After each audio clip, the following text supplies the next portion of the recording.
dia, queridos irmãos, a todos. Mais uma vez estamos reunidos, começando nosso tempo, na escola dominical, estudo da Palavra de Deus. Louva a Deus pela vida de cada irmão, cada irmã.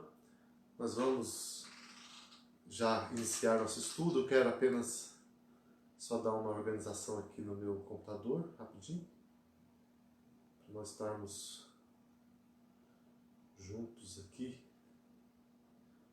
podendo ver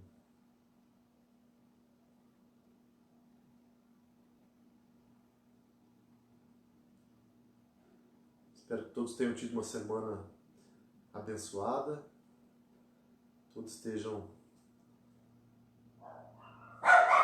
experimentando as bênçãos de Deus na sua vida também nesse dia, que é o dia do Senhor. Já quero iniciar falando para quem é de Rolândia, os irmãos que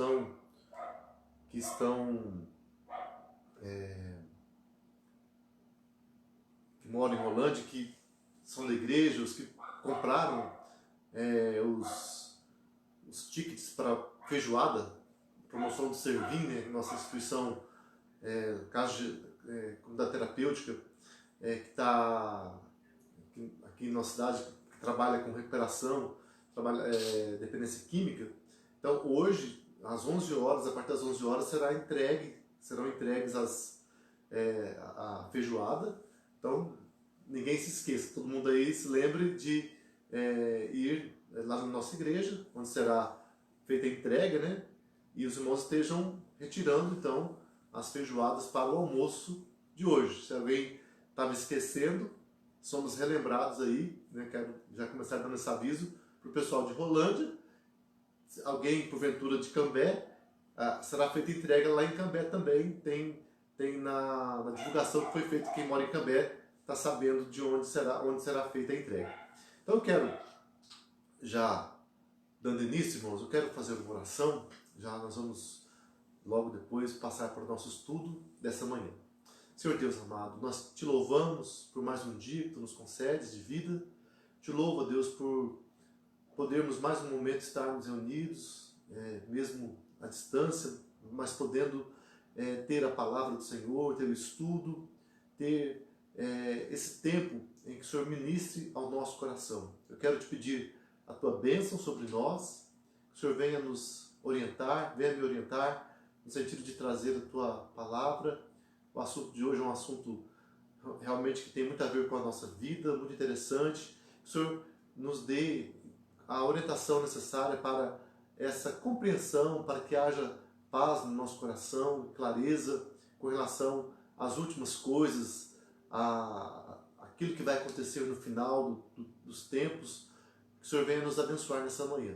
Abençoe a saúde de cada um, abençoe a vida de cada um, todas as suas situações, aqueles que têm alguma situação pendente de resolução, que aguardam do Senhor a resposta, que o Senhor esteja dando a resposta certa, orientando, dando paz a cada coração. E se conosco, Pai, nós te pedimos, te louvamos, ó Deus, no nome de Jesus. Amém. Queridos, nós vamos estudar nessa manhã. É um assunto, hoje vai ser um resumo, né, bem geral desse tema, que até eu creio que posteriormente nós poderemos voltar a ele, talvez tratando com mais detalhes algumas áreas, mas eu quero falar hoje um pouco sobre a doutrina das últimas coisas, ensinamentos da palavra referentes ao final dos tempos, referente à volta de Jesus, referente ao juízo final, a ressurreição. Então são situações que estamos, todos nós convivemos com elas, porque desde que nós nos convertemos, a expectativa que nós temos é a vida eterna com Cristo. E para isso acontecer, né, a concretização final de tudo isso, é necessário que essa era, que esse tempo que nós vivemos, ele seja finalizado. Então, desde quando Jesus veio ao mundo até a sua volta, então nós temos esse período intermediário, esse período de espera, de aguardo, e aí, com certeza, então, precisamos ter conhecimento. O conhecimento da palavra com relação às últimas coisas, é para nos prepararmos, é para estarmos em paz, é para estarmos também tendo uma segurança com relação àquilo que vai acontecer. Claro que nós sabemos, algumas situações são mistério de Deus, mas ao vermos os assuntos, ao tratarmos dos assuntos, nós vamos percebendo que o próprio Jesus deixou para nós orientações, ensinamentos para nos fortalecer.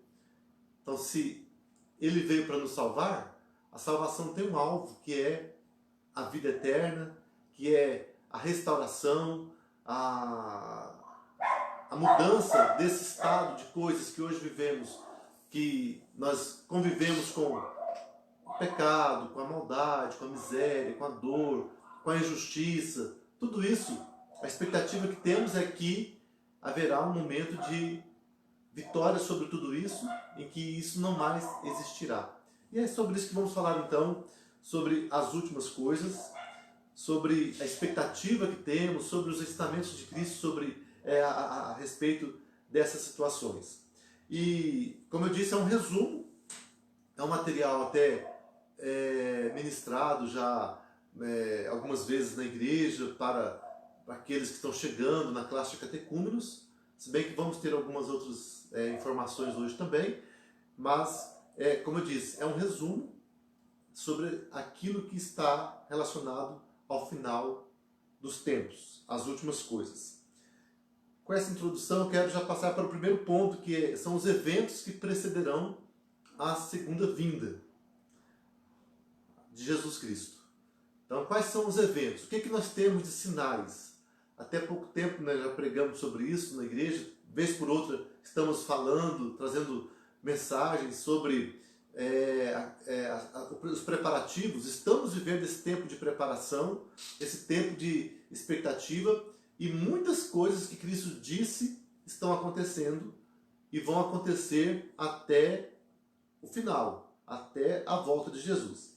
Então, para nós termos uma lembrança, vamos dizer assim, por tópicos, né? Quais são esses eventos? Não quer dizer que seja em ordem cronológica, mas primeiramente vemos a vocação dos gentios. Quer dizer, o Evangelho será proclamado a todos os povos e os gentios entrarão no reino durante a dispensação da graça. Cristo voltará depois que todas as nações tiverem ouvido a pregação do Evangelho. Então, lá em Mateus 24, 14, é um texto que fala explicitamente sobre isso. Fala que e será pregado este Evangelho do reino a todo mundo, para testemunho a todas as nações, então virá o fim. Então nós percebemos aí que este é um dos sinais importantes para a vinda de Jesus.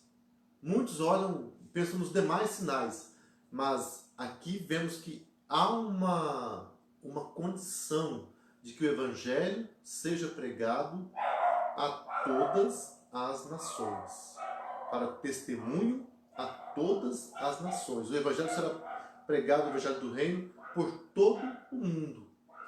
Então esse é um sinal importante. E com isso, qual é o resultado dessa pregação? É o alcance dos gentios. Os gentios são aqueles que, até o tempo da vinda de Jesus, eram separados do povo de Israel. Havia os judeus, os israelitas e os gentios. Os gentios eram todos aqueles povos pagãos que não tinham acesso direto à palavra naquele tempo. Mas com a vinda de Jesus, então há uma mudança no panorama. Até cumprindo aquela questão do povo de Deus, a igreja não é só o povo de Israel, mas são pessoas de todas as nações do mundo.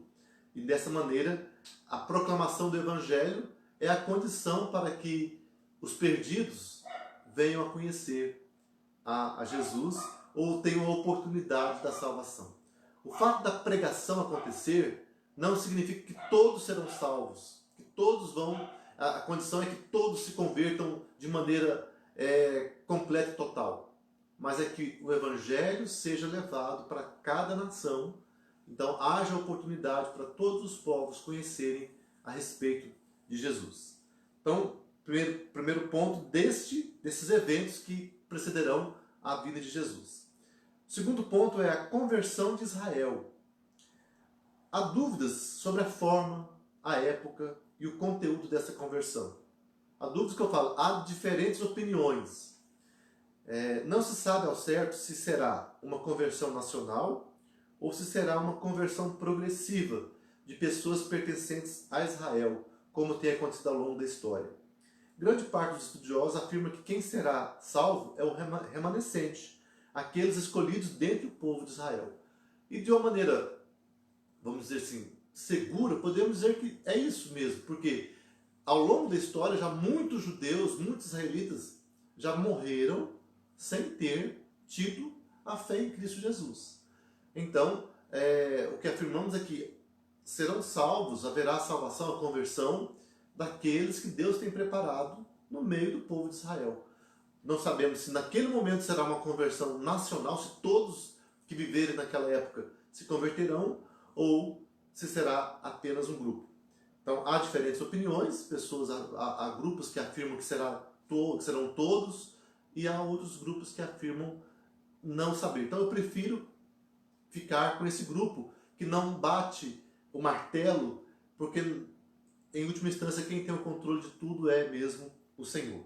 O texto que nós vamos ler é Romanos 11, 26.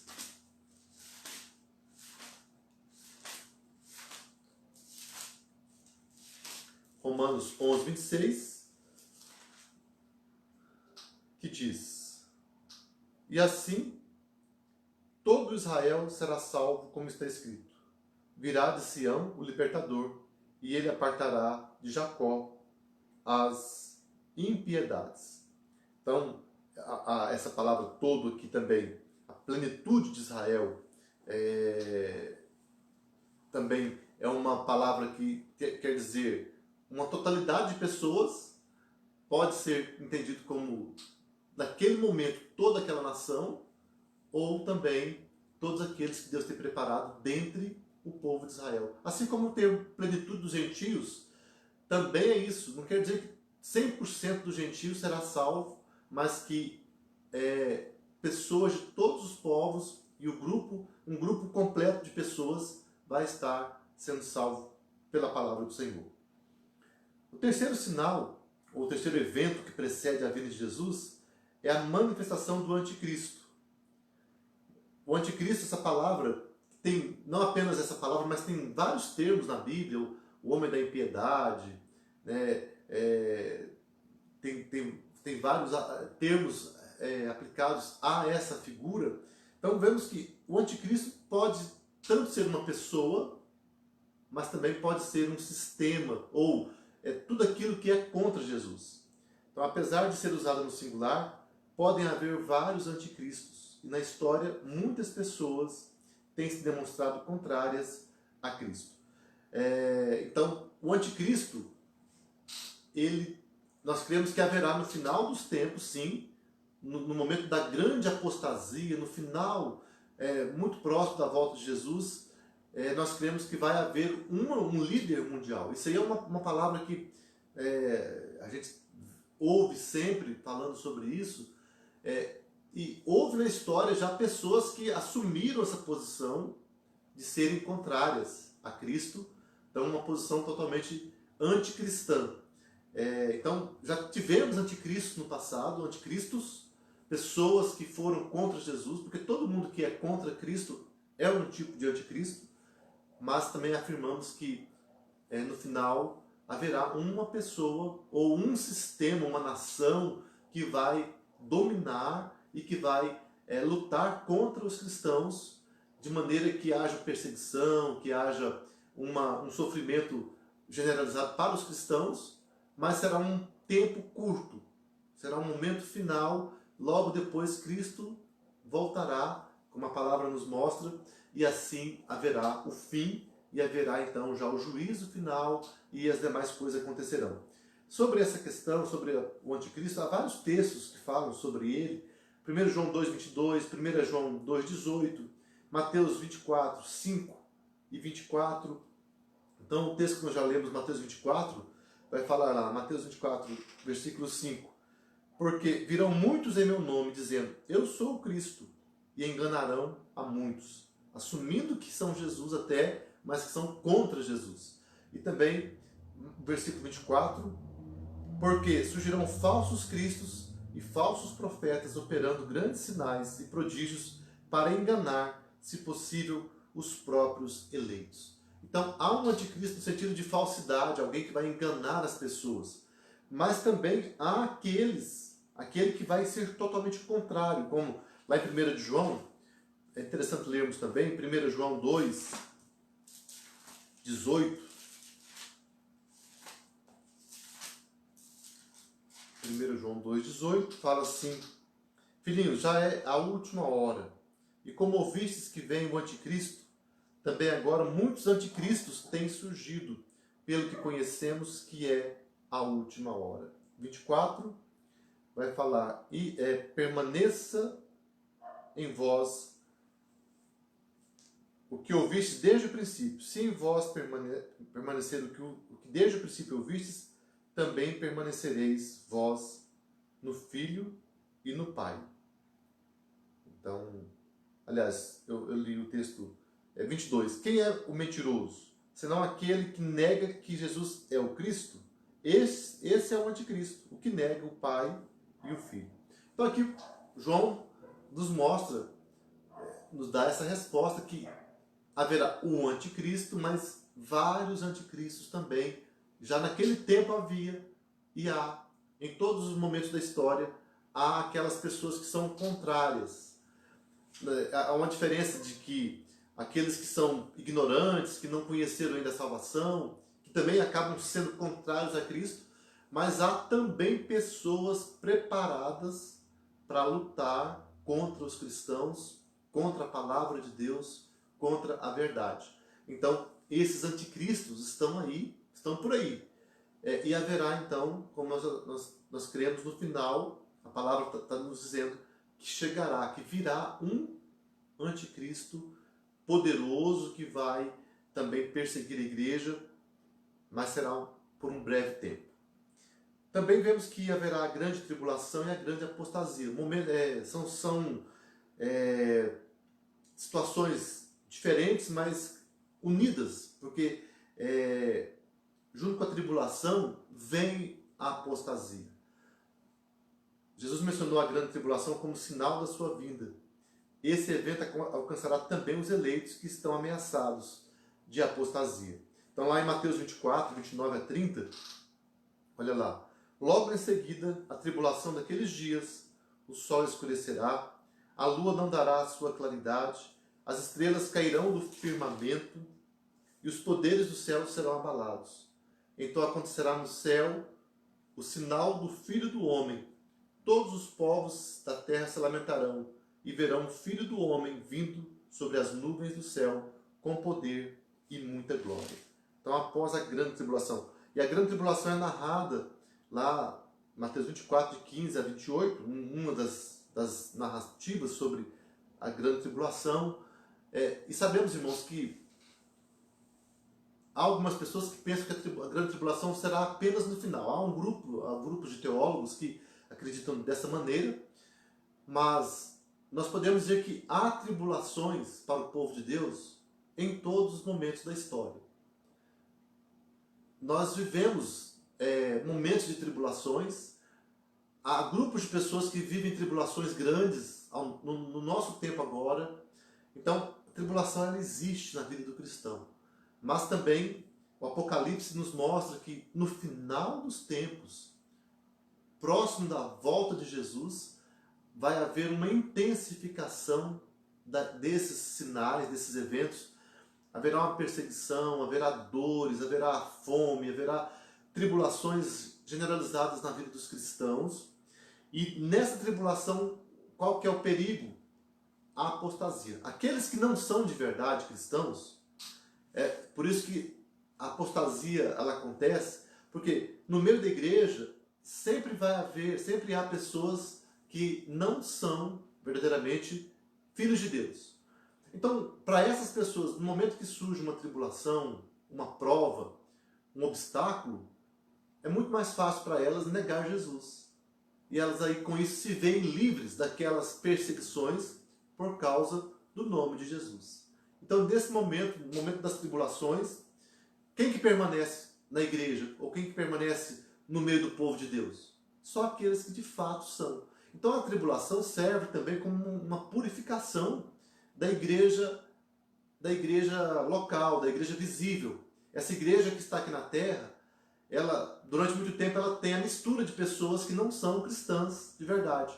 Mas quando vem provas e tribulações, isso serve como um filtro de purificação, e aí somente os que de fato são de Cristo permanecem fiéis, permanecem ligados à igreja, porque somente aqueles que de fato creem na salvação, na obra de Cristo, é que vão suportar as perseguições, vão estar prontos a morrer por Cristo. Porque imagine, quem não crê de verdade, ele não vai estar pronto a morrer por uma mentira. Se ele, uma vez que ele não aceita de verdade que Cristo é o Senhor e Salvador da sua vida, ele vai falar, então para que eu vou morrer? Por que eu vou me sujeitar ao sofrimento por essa pessoa, por esse Jesus, por esse cristianismo, se eu não estou convicto? Então é por isso que muitos abandonam. No passado aconteceu isso já, no presente também, e no futuro acontecerá também de muitas pessoas que vão apostatar da fé. Mas, como estou dizendo, haverá também essa grande apostasia. Quando? No final dos tempos, quando, como fala Paulo em Timóteo, o amor se esfriará, as pessoas se revoltarão contra Cristo, haverá uma ação deliberada das pessoas contra Jesus. Lembrando, um exemplo de uma perseguição que foi muito forte, uma tentativa de destruição do povo de Deus, aconteceu lá no livro de Esther, quando aquele homem iníquo chamado Amã arquitetou a destruição total do povo judeu. Então, assim como Amã, haverá outras pessoas no mundo, multidões de pessoas que vão querer o fim da igreja, a destruição da igreja. E assim a gente percebe, irmãos, que a sociedade de hoje já está sendo impregnada com um sentimento, com um pensamento anticristão, de perseguição, de negação de tudo aquilo que a palavra afirma. Nós vemos isso nas leis que são aprovadas, que já foram aprovadas em nosso país, leis que vão cada dia mais proibindo as pessoas de assumirem um compromisso com a palavra. Então, aquela questão do Estado ser laico, a separação igreja-estado, por um lado é bom, mas vai criando barreiras também, de modo que é difícil para uma pessoa cristã se posicionar, se manter no meio público como um cristão. Mas, diante de toda a adversidade, o povo de Deus é capacitado a suportar. Então, nós vemos o sistema que está à nossa volta, é um sistema anticristão, o sistema do mundo é um sistema anticristão, é um sistema de perseguição, vamos dizer assim, mesmo que velada, mas, como nós sabemos, aquele que é de Cristo vai suportar, vai resistir, vai permanecer firme, vamos lutar, vamos defender a verdade da palavra de Deus, e mesmo que haja problemas, mesmo que haja consequências ruins para nós de perseguição, estaremos prontos. Mas, como eu estou dizendo também, haverá também a grande apostasia. E também acontecerão sinais e maravilhas variados, como já falamos aí de alguns sinais, falsos profetas, falsos cristos, guerras, rumores de guerras, sinais portentosos nos céus, no sol, na lua e nas estrelas, ocasionando abalos nos fundamentos da terra. Olha lá, Mateus 24, 5 a 7. Diz assim, porque virão muitos em meu nome dizendo, eu sou o Cristo, e enganarão a muitos. E certamente ouvireis falar de guerras e rumores de guerras. Vede, não vos assusteis, porque é necessário assim acontecer, mas ainda não é o fim. Porquanto se levantará nação contra nação, reino contra reino, e haverá fomes e terremotos em vários lugares. Porém, tudo isso é o princípio das dores. Então sereis atribulados e vos matarão, sereis odiados de todas as nações por causa do meu nome. Então esses eventos, sinais e maravilhas estão acontecendo ao longo da história. Pestes, doenças. Vivemos agora um momento de calamidade mundial, uma pandemia, uma peste, uma doença que atinge toda a humanidade ao mesmo tempo. Vemos que o número de mortes com relação ao número de enfermos, ele é relativamente pequeno. Claro que já são números grandiosos. Já são eu creio que mais de 600 mil pessoas no mundo que já morreram, vítimas da Covid. Isso em pouco tempo de uma doença. Então, essas coisas vão acontecer, já aconteceram no passado e continuarão acontecendo. As grandes situações também do clima, as enchentes, agora mesmo no Japão, né? A semana agora aconteceu chuvas intensas no Japão, de vez por outra terremotos estão acontecendo, abalos, tufões. Então, assim, variedades de sinais. Mas tudo isso, como diz Jesus, é o princípio das dores, são sinais que vão demonstrando que devemos estar preparados para o fim, para a volta de Jesus. Então são os sinais, esses sinais são alguns, é um resumo, né, desses sinais: a vocação dos gentios, conversão de Israel, o anticristo que vai aparecer, a grande tribulação e a grande apostasia, e também os sinais na terra, os sinais na natureza, que vão também ser demonstração da volta de Jesus. Também as guerras, rumores de guerras, a frieza, o amor se esfriará. Todos são sinais que demonstram que a palavra está se cumprindo. Estamos a cada dia mais perto da volta de Jesus. Então, depois dos sinais, quando tudo se completar, o dia que somente Deus sabe, acontecerá a segunda vinda de Cristo. Então eu quero passar para esse ponto agora. Nós temos a palavra mostrando, Jesus veio a primeira vez, mas ele retornará para completar a obra que ele começou, para levar os seus salvos e para também estabelecer, logo depois da sua vinda, o juízo final. E aí as coisas vão caminhar para a conclusão da história humana e para a vida na eternidade de uma maneira definitiva. Então, algumas questões importantes ou informações sobre a segunda vinda. Quando será? Nós já falamos, ninguém sabe. Essa é uma coisa muito importante que o cristão deve ter.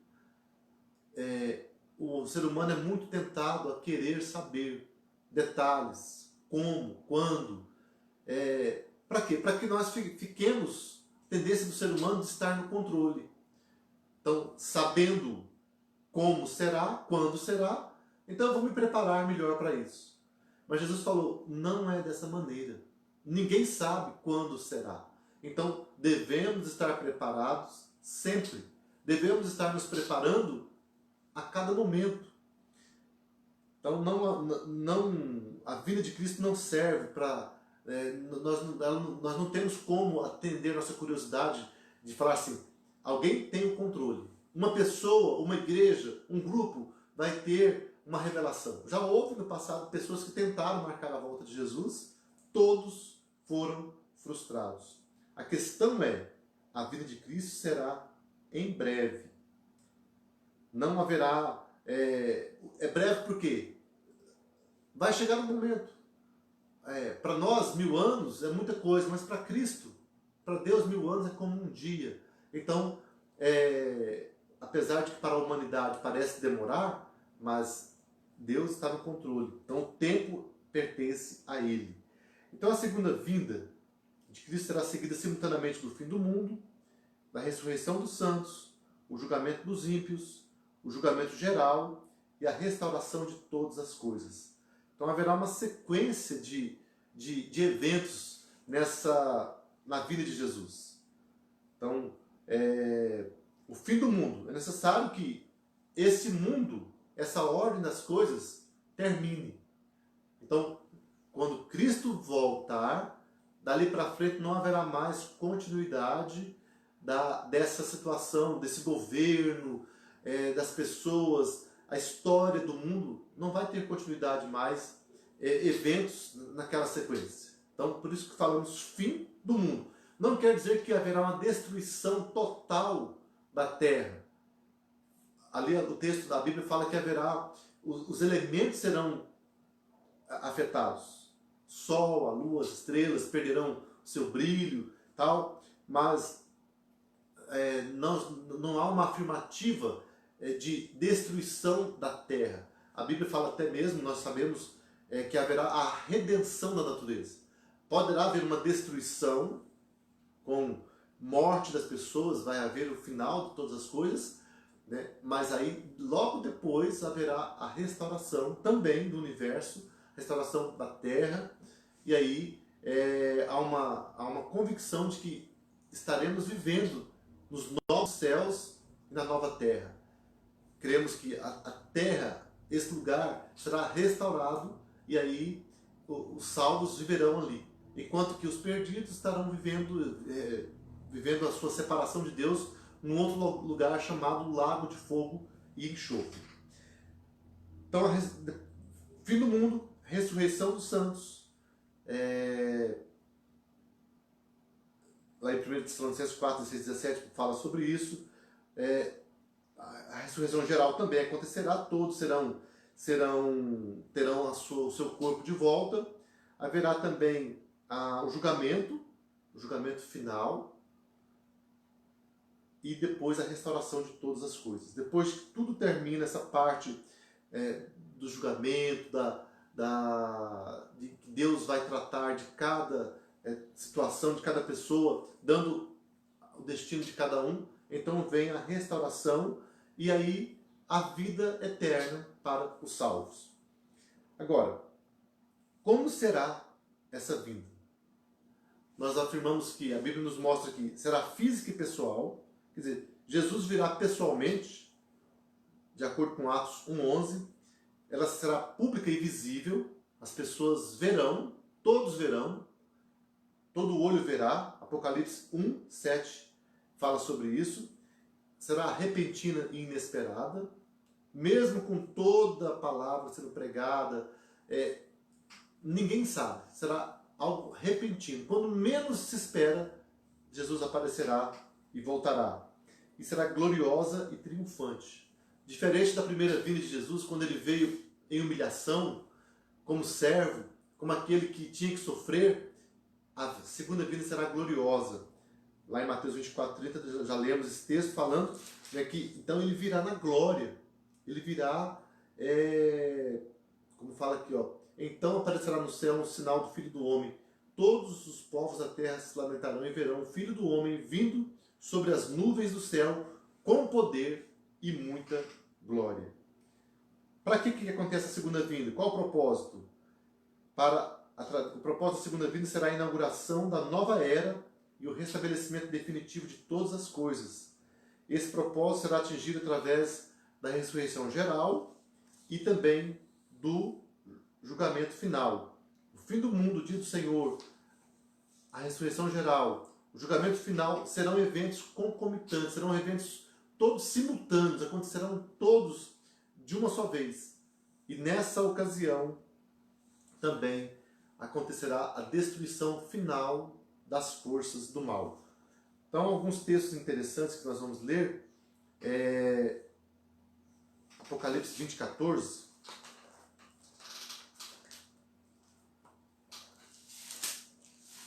Quando já se fala desse final de todas as coisas. Em Apocalipse 20:14. Então a morte e o inferno foram lançados para dentro do lago de fogo. Esta é a segunda morte, o lago de fogo. Então, com isso, no final, o mal deixará de existir. O mal não vai mais dominar, não vai mais agir, não vai mais ter essa presença no meio daqueles que são de Deus. haverá a restauração final para os salvos e o reinado eterno com Cristo Jesus. Então esses eventos são tremendos, né? Essa expectativa que nós temos da vinda de Jesus é maravilhosa.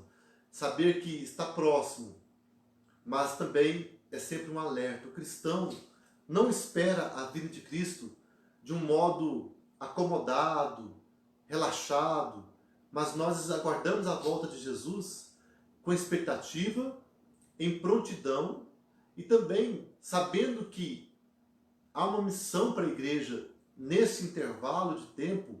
Então nós vamos viver essa expectativa, proclamando o Evangelho, levando a palavra para aqueles que estão à nossa volta. Deus tem um plano para cada vida, nós não sabemos qual é esse plano, mas nós sabemos que o nosso papel é pregar, é falar do amor de Cristo, é falar da obra de Deus. Quando falamos do amor de Cristo também podemos falar, vamos falar daquilo que vai acontecer com os perdidos, é claro, porque quando nós contamos para as pessoas sobre céu e inferno, sobre vida e sobre morte, sobre vida eterna e sobre juízo eterno, morte eterna, o Evangelho é pregado dessa maneira. E muitas pessoas vão entender a verdade e vão se entregar somente se elas souberem tudo aquilo que é a proclamação. Muitos pensam que vamos pregar só o amor, só a salvação, só a bênção. Irmãos, não é bem isso. Cristo não falou somente de coisas boas, ele falou também do perigo, do juízo, da justiça de Deus, porque isso é também o Evangelho. As pessoas precisam saber que haverá vida eterna para os salvos, mas haverá juízo para os perdidos. Então é neste momento, dessa maneira que as pessoas serão avisadas, alertadas, haverá oportunidade para a salvação, e aqueles que Deus tem preparado, com certeza, virão a Cristo, serão salvos e estarão experimentando a bênção eterna. Então a igreja não espera a volta de Jesus de braços cruzados, mas esperamos a volta de Jesus de maneira ativa, vivendo neste mundo para a sua glória, em santificação, em consagração. E assim, nós a cada dia mais estamos nos aproximando deste momento tão maravilhoso. Outro texto que nós vamos ler está ali em 2 Tessalonicenses 2:8. Segunda carta de Paulo aos Tessalonicenses 2, versículo 8, que fala: então será de fato revelado o iníquo, a quem o Senhor Jesus matará com o sopro de sua boca e o destruirá pela manifestação da sua vinda.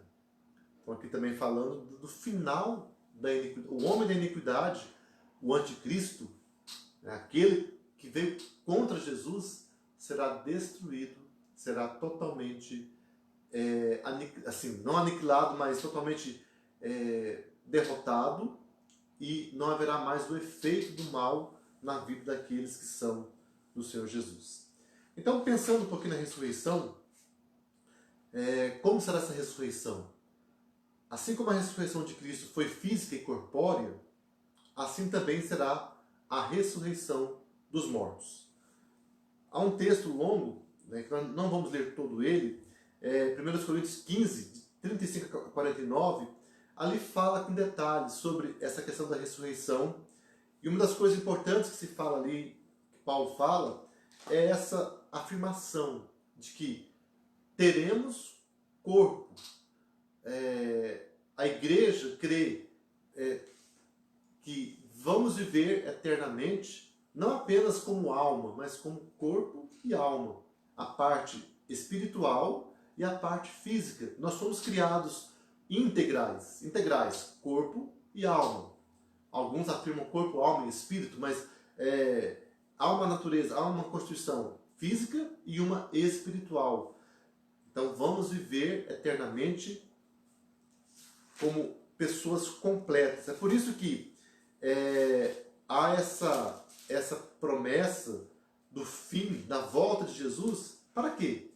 Para se cumprir esse propósito da ressurreição, para que aqueles que morreram com Cristo que já estão reinando com Ele, com a sua alma, possam reinar, possam viver eternamente, desfrutando de todos os benefícios da vida de Jesus, da obra de Cristo, de vivermos eternamente com Ele, como corpo e alma. Então, ali no 1 Coríntios 15, 43, fala assim, semeia-se em fraqueza, ressuscita em poder.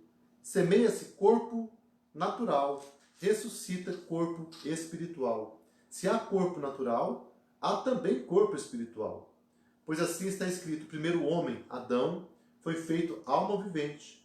O último Adão, porém, é espírito vivificante. Mas não é primeiro o espiritual e sim o natural, depois o espiritual. O primeiro homem, formado da terra, é terreno.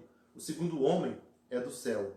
Como foi o primeiro homem, o terreno, tais são também os demais homens terrenos. E como é o homem celestial, tais também os celestiais. E assim como trouxemos a imagem do que é terreno, devemos também trazer a imagem do celestial. Então aqui sim vemos essa palavra, a necessidade sim da existência na glória da nossa vida, tanto na nossa constituição espiritual, mas também o nosso corpo físico. Estaremos reinando, vivendo eternamente com a nossa natureza completa, com a nossa constituição plena. Então todos os salvos receberão um novo corpo revestido de poder e glória e de novas capacidades. Como lá em 1 Coríntios 6, 13 a 14, 1 Coríntios 6, 13 e 14, nós vemos falar sobre isso também. Os alimentos são para o estômago e o estômago para os alimentos, mas Deus destruirá tanto esses como aquele. Porém o corpo não é para a impureza, mas para o Senhor, e o Senhor para o corpo. Deus ressuscitou o Senhor e também nos ressuscitará a nós pelo seu poder. Então teremos novas capacidades, teremos o corpo pleno, perfeito, como Jesus recebeu um novo corpo glorioso, nós também, o mesmo corpo dele, o corpo dele, mas restaurado e também totalmente transformado em glória, assim será também o nosso corpo. E uma coisa importante que nós temos que lembrar, afirmar com relação à vida eterna, depois da ressurreição dos mortos, cada um terá a sua identidade. Eu sei que é uma questão que algumas pessoas duvidam se nós vamos ter lembrança na eternidade. Como será essa lembrança? Essa é uma questão que, em última instância, todos os detalhes nós não sabemos, mas sabemos sim que teremos lembrança de muitas coisas.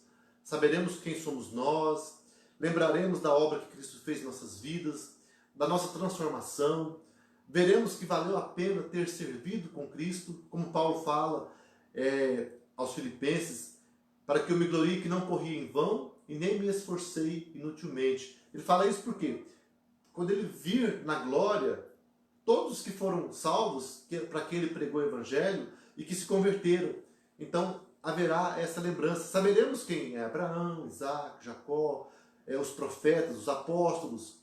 Então não teremos na eternidade uma amnésia, sem saber, eu sou uma nova criatura somente e não terei lembrança de nada do passado.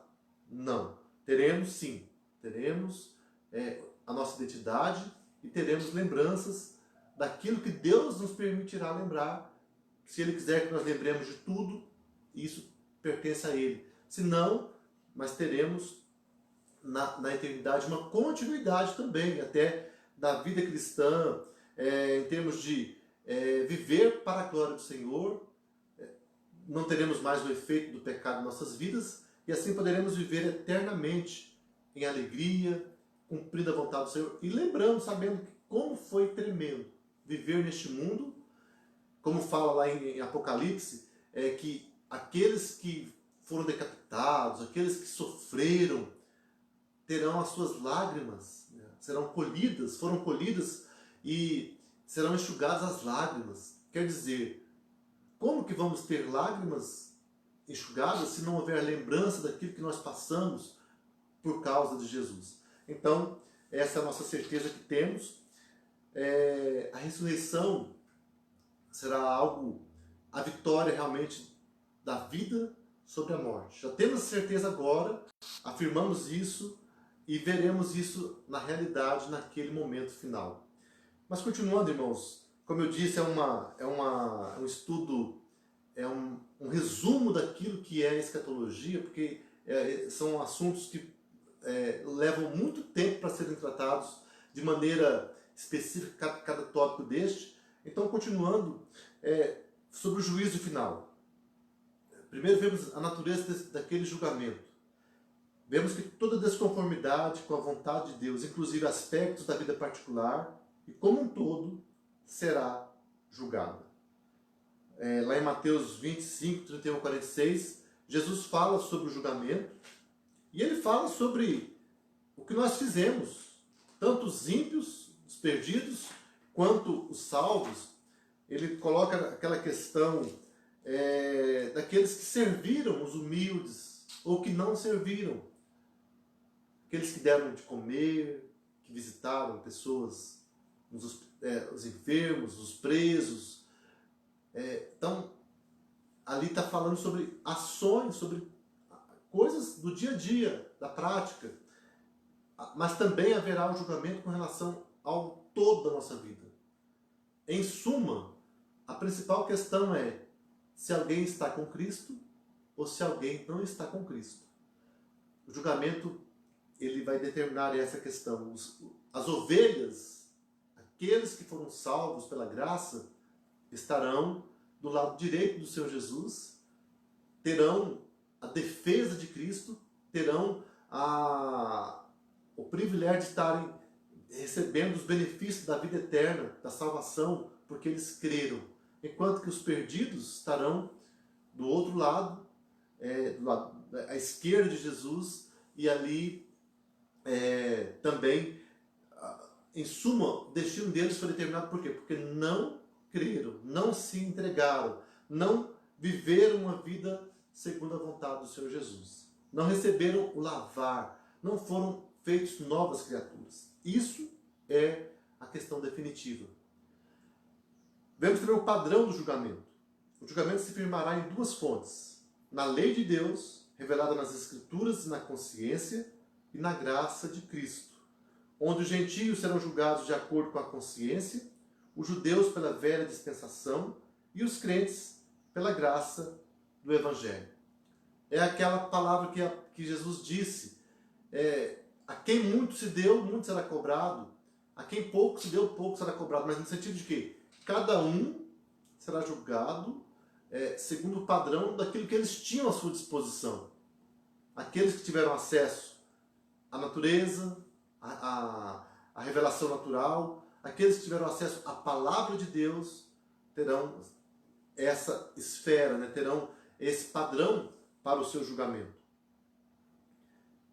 E é claro, né, os que foram alcançados pelo Evangelho terão esse padrão, porque a graça os alcançou, o Evangelho os atraiu e os alcançou. Também o juiz. Quem é o juiz? É o Deus Supremo, que terá ao seu lado Cristo, os anjos e todos os salvos como testemunho contra os condenados. Interessante que o juiz, que é o Senhor Deus, o Pai, a pessoa do Pai estará no ponto central, mas o Filho estará ali à sua direita, juntamente com os salvos. Mas se bem que todos serão julgados. Então, para os salvos, o juízo será apenas declaratório. Haverá uma declaração de que fomos salvos pelos merecimentos de Cristo. É claro, irmãos, que os detalhes, Deus é que sabe cada detalhe, como será. Deus tem o controle de todas as coisas e os métodos de demonstração para cada um de como foi a sua vida. Mas, em suma, os salvos serão declarados justos, não por si mesmos, mas pelos merecimentos de Jesus. Enquanto que os perdidos todos aqueles que não creram em Cristo serão declarados, serão condenados baseados naquilo que eles fizeram, o mal que eles cometeram. Ninguém será condenado injustamente, mas todos serão condenados baseados naquilo que eles fizeram, e o que eles fizeram foi mal. Essa é a grande verdade. Então, essa é uma palavra que a Bíblia nos mostra, que ali será aplicada a justiça de Deus. Há muitas pessoas que pensam que Deus é amor, somente amor, e que ainda no final todos serão salvos. Há muitos que são os universalistas que pensam que haverá essa salvação universal. Todos foram salvos porque Deus é amor. Mas essa é uma palavra que não é a verdade, é uma mentira, porque a palavra deixa muito claro que Deus é justo e Ele não vai ignorar a injustiça daquele perverso, daquele que fez o mal, do diabo, dos seus anjos malignos, mas haverá sim juízo condenatório e a justiça de Deus será manifestada dessa maneira. De modo que Ele será justo para com os salvos, porque os salvos foram perdoados, porque Jesus pagou pelos seus pecados. Então, alguém justo morreu pelos pecadores que foram salvos. E os perdidos serão também alvos da justiça de Deus, porque Deus vai condená-los baseado nos seus atos de pecado, nos seus atos malignos, contrários à vontade de Deus. Então, o juízo final é uma realidade que a igreja afirma, nós cremos, nós sabemos que virá na sequência da volta de Jesus, depois da ressurreição. Então vem o juízo final. E por fim, nós vemos aí o estado final dos justos e dos ímpios. Depois do julgamento, então todos passarão a receber ou a assumir o seu estado final. Haverá tristeza, haverá a eternidade sem Deus para os perdidos, enquanto que haverá a alegria, o reinado eterno para aqueles que estão com Cristo, que são de Jesus. Então, vemos que o inferno, o lago de fogo e enxofre, uma realidade totalmente distante de Deus, um lugar de sofrimento, de tormento, em que as pessoas vão estar lembrando, com certeza, daquilo que elas fizeram, como lá fala na parábola do rico e do Lázaro, o rico que morreu no seu pecado, ele tem a consciência dos seus atos pecaminosos e ele quer mudar, né? Ali é uma parábola, não quer dizer que seja alguma coisa que acontece de fato, mas mostra que há um sentimento. Se aqueles que morreram sem Cristo pudessem agir para mudar o destino dos seus familiares, eles iriam querer isso, mas vemos que não há uma possibilidade. Não pode haver comunicação daqueles que estão mortos com os que estão vivos. Então, realmente é um lugar de desolação e tristeza. Lucas 16, é um texto que fala um pouco sobre isso. Lucas 16, 19 e 31, justamente essa parábola do rico e do mendigo, ela vai mostrar, né, justamente o tormento, a dor. Olha lá como fala no versículo 19 em diante, fala: ora, havia certo homem rico que se vestia de púrpura e de linho finíssimo, e que todos os dias se regalava esplendidamente. Havia também um certo mendigo chamado Lázaro, coberto de chagas, que jazia à porta daquele, e desejava alimentar-se das migalhas que caíam da mesa do rico, e até os cães vinham lamber-lhe as úlceras. Aconteceu morrer o mendigo e ser levado pelos anjos para o seio de Abraão. Morreu também o rico e foi sepultado. No inferno, estando em tormentos, levantou os olhos e viu ao longe a Abraão e Lázaro no seu seio. Aí vai continuar falando, né, mostrando mas um lugar de tormento, um lugar de tristeza. Aqui está falando do lugar intermediário, esse intervalo entre a primeira e a segunda vinda de Jesus. Mas o inferno definitivo, o lago de fogo e enxofre, continuará a ser um lugar de tormento. Mateus 8,12 também.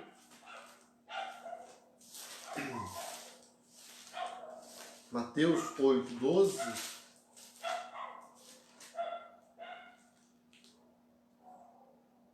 Fala. Ao passo que os filhos do reino serão lançados para fora, nas trevas, ali haverá choro e ranger de dentes.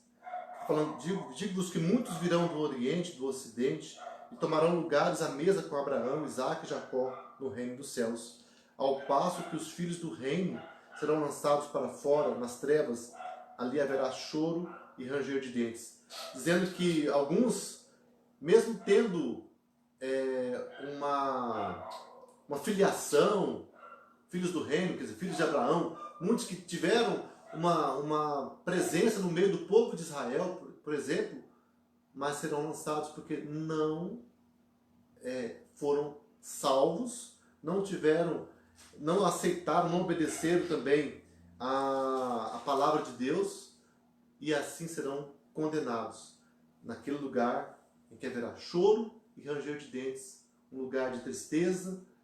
Então, o inferno é o estado final dos ímpios, é um estado terrível de dor, de sofrimento, de tormento, de condenação, mas como nós dissemos, tudo isso com justiça, porque Deus exercerá a sua justiça sobre aqueles que o negaram e sobre aqueles que fizeram mal e que viveram de uma maneira totalmente contrária à vontade do Senhor.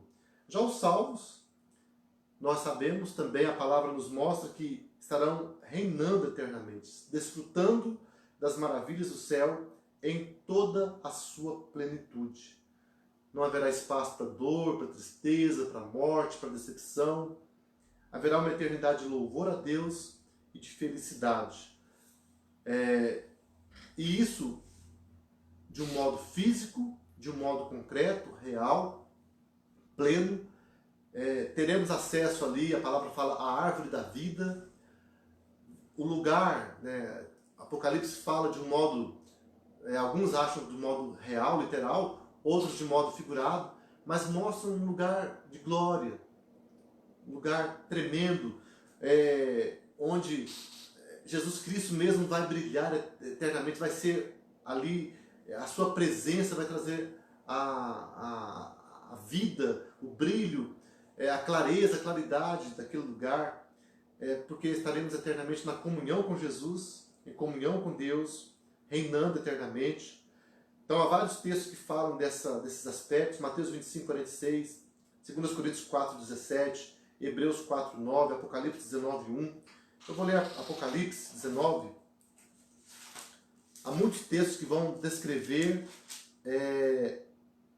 a glória no céu, mas aqui Apocalipse 19, 1 fala: depois dessas coisas, ouvi no céu uma como grande voz de numerosa multidão dizendo: aleluia, a salvação e a glória e o poder são do nosso Deus.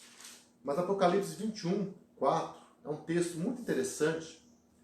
Todo o texto, Apocalipse 21, vai mostrar como será ali a Nova Jerusalém, mas até o 4 apenas fala: vi novo céu e nova terra, pois o primeiro céu e a primeira terra passaram e o mar já não existe. Vi também a cidade santa, a Nova Jerusalém, que descia do céu da parte de Deus, ataviada como noiva adornada para o seu esposo. Então ouvi grande voz vinda do trono dizendo: eis o tabernáculo de Deus com os homens. Deus habitará com eles. Eles serão povos de Deus, e Deus mesmo estará com eles, e lhes enxugará dos olhos toda lágrima, e a morte já não existirá. Já não haverá luto, nem pranto, nem dor, porque as primeiras coisas passaram. Então, irmãos amados, no final de todas as coisas, nós vemos a vida eterna dos justos, dos salvos, daqueles que estão com Cristo. Não há comparação. Essa é a grande verdade. A realidade do salvo é uma realidade de vitória, de glória, de bênção, de alegria. Há uma convicção também de que ali no céu os salvos vão servir a Deus, vão se congratular, vão celebrar, vão viver uma vida realmente abundante, plenamente abundante, uma vida eterna de glória, de alegria. Então é incomparável essa vida em comparação com a situação dos perdidos. Tudo isso para nós, esse conhecimento, como eu disse no início, ele vem para nos dar ânimo diante dos sofrimentos, ele vem para nos dar também motivação, desafio. Nós devemos nos preparar, devemos realmente nos dedicar na vida cristã, porque o benefício é completo. Nós temos a bênção de Deus sobre nós e não podemos abandonar ou deixar para trás a vontade de Deus. Não devemos achar que está tudo perfeito, que vamos estar já na glória, então vamos agora vacilar ou vamos nos acomodar. Não, mas o chamado para o cristão é um chamado de vida de santificação, de proclamação do Evangelho. Então, para o perdido, para aqueles que ainda não conheceram a verdade, a palavra de salvação, ela é o caminho para a vida, para o encontro com Jesus, para um novo nascimento. Então nós somos enviados ao mundo para pregar a vida eterna, para pregar a salvação, para pregar Jesus, e Deus sabe o que vai fazer, Ele tem o seu plano. Então nosso desafio é viver em fidelidade, viver para a glória de Deus, como igreja, sabendo que nenhum sofrimento neste mundo se compara com a glória que vamos ter no futuro. Então, que nós possamos estar nos fortalecendo. É claro também que falar da salvação, da vida eterna, não quer dizer que uma fuga. Então nós só temos esperança na vida eterna? Não. Jesus está conosco também agora no presente. O Espírito Santo está conosco hoje, nos ajudando, nos capacitando a viver neste mundo. Então que nós possamos nos apropriar dos benefícios que Deus nos dá, da obra que Ele tem realizado, e esperar confiantemente a volta do Senhor, mas vivendo uma vida para a sua glória, em louvor, em serviço, em obediência, em santificação. Irmãos, falei de muitas coisas hoje, como eu disse, um resumo da escatologia, da doutrina das últimas coisas, que é, em última instância, para nós, motivação, renovação. Nós temos certeza daquilo que vai acontecer. A palavra de Deus nos garante. Não sabemos como será tudo, mas sabemos que acontecerá. Está chegando o momento glorioso da volta de Jesus, do juízo final, do reinado definitivo com Jesus, teremos. E também, é claro, do outro lado, haverá também o julgamento, haverá a condenação para os perdidos. Então que nós possamos saber que tudo isso não é apenas uma palavra de fé ou para motivação, mas de fato é a verdade. Momento oportuno, poderemos tratar sobre as correntes milenistas, não sabemos, não sei se será a semana que vem, mas assim que tiver momento apropriado, nós vamos tratar sobre isso também, porque há diferentes opiniões sobre a questão do reino milenar de Cristo, o milênio, mas eu não toquei nesse assunto muito hoje, mas posteriormente poderemos tratar sobre isso para trazer também as visões e dar uma noção daquilo que é ensinado à nossa volta e também termos uma posição sobre isso. Mas eu quero encerrar, irmãos, com uma oração neste momento. Eu quero dizer a todos que participaram conosco, uma grande alegria para nós, vários irmãos de vários locais, aqui da Igreja de Rolândia, irmãos de fora, família, queridos amigos. Eu quero dizer a todos que é uma alegria ter vocês conosco e eu quero encerrar então com a oração neste momento. Senhor Deus amado, eu quero te louvar por esse momento, Pai, na tua presença, que podemos estudar a tua palavra. Hoje foi um estudo, um panorama da visão das últimas coisas, da escatologia. Eu sei que são muitos assuntos, muitos temas tratados, mas eu quero te pedir, Deus amado, que o Senhor tenha venha abençoar a vida de cada um dos irmãos que participou desse estudo, que acompanhou esses assuntos, esses temas, que a tua palavra venha também trazer para nós a clareza, o consolo, o ânimo, a motivação para vivermos neste mundo uma vida para a tua glória. E louvamos a Deus, porque sabemos que a cada dia que se passa está mais perto o momento da vinda de Jesus, o retorno glorioso de Cristo e também a partir dali o julgamento final, a vida eterna que teremos. E nós queremos pedir a Deus amado, venha nos preparar, venha nos colocar em prontidão. Nós não sabemos quando será. Então, enquanto isso, somos chamados a pregar o teu evangelho, a viver uma vida de santificação, a nos entregarmos mesmo a ti para uma vida de consagração, que possamos estar preparados até para o sofrimento, se vier perseguições, se houver problemas neste mundo, como já estão acontecendo, que possamos estar preparados, prontos para assumir a nossa fé em Cristo, nunca negar o nome de Jesus, mas sempre proclamá-lo, viver para a tua glória, que possamos viver em santificação, num testemunho vivo daqueles que são realmente de Cristo. Mas, Pai, para isso precisamos da tua graça, precisamos do teu poder, da tua capacitação. Ó Espírito Santo, vem sobre nós nos ajudar, nos preparar para vivermos uma vida como filhos de Deus, como servos do Senhor, cada dia neste mundo. Nos fortalece, Pai, nós precisamos de Ti. Nós entregamos tudo nas Tuas mãos, Te louvamos por tudo, no nome de Jesus. Amém. Queridos, Deus abençoe a todos. Um abraço a todos queridos aí, irmãos da igreja, irmãos de fora, minha família. Eu vi hoje minha mãe, meu pai, meu irmão, né, que me saudou também, e outros irmãos, todos. Que Deus abençoe a cada um. Uma grande alegria ter cada um dos irmãos conosco. Que Deus nos abençoe nesse dia, nesse domingo, que possamos estar em comunhão com Deus, que possamos estar vivendo uma vida na presença do Senhor. Um abraço a todos, queridos. Deus abençoe. Até o próximo momento. Hoje à noite teremos o culto e a semana que vem teremos também o estudo da Palavra de Deus.